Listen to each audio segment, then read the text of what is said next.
Serious ఉందని తెలిసినా కూడా ఒక రకమైన అంటే మభ్యపెట్టే ప్రయత్నం ఈ ప్రభుత్వం చేసింది.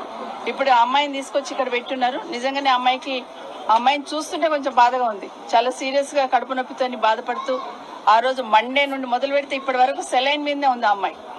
ఇప్పటికైనా ఈ హాస్పిటల్ తీసుకొచ్చిన ట్రీట్మెంట్ ఇవ్వడానికి మిగతా పిల్లల్ని కూడా, ఎందుకంటే గత సంవత్సరం నుండి చూస్తా ఉన్నాం గురుకులాలలో విషారం తిని దాదాపుగా 49 పెట్టేసి అక్కడ కూడా రాజకీయం వెతికే ప్రయత్నం చేస్తా ఉన్నారు. ఇప్పటికైనా ఈ ప్రభుత్వం పిల్లల జీవితాలతో చెలగాట మాడొద్దు. ఎందుకంటే గురుకులాలు అనేది దేశంలో ఎక్కడ లేని విధంగా కేసీఆర్ గారు స్థాపించి దాదాపు 5 లక్షల మంది పిల్లలు అక్కడ చదువుతా ఉన్నారు.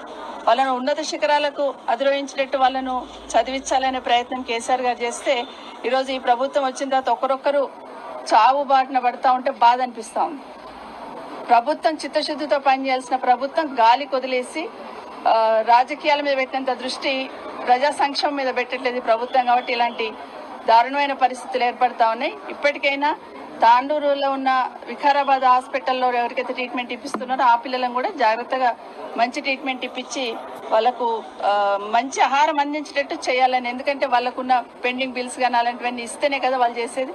అవేమీ లేకుండా గాలికి వదిలేసింది. ఇప్పటికైనా ఈ ప్రభుత్వంలో చలనం వచ్చి మళ్ళీ ఇంకొక అమ్మాయి ఇక్కడికి రాకుండా ఉండాలంటే మొన్న ఈ మధ్యనే మనం చూస్తున్నాం శైలజ అనే అమ్మాయి ఇక్కడనే ఇదే హాస్పిటల్ మృత్యుబారిన పడ్డది. మళ్ళీ అట్లాంటి ఇన్సిడెంట్ జరగకుండా ఉండాలంటే గురుకులాల పిల్లల హాస్పిటల్ బాట పట్టకుండా ఉండాలంటే ఈ ప్రభుత్వం బాధ్యతగా పనిచేయాల్సిన అవసరం ఉంది.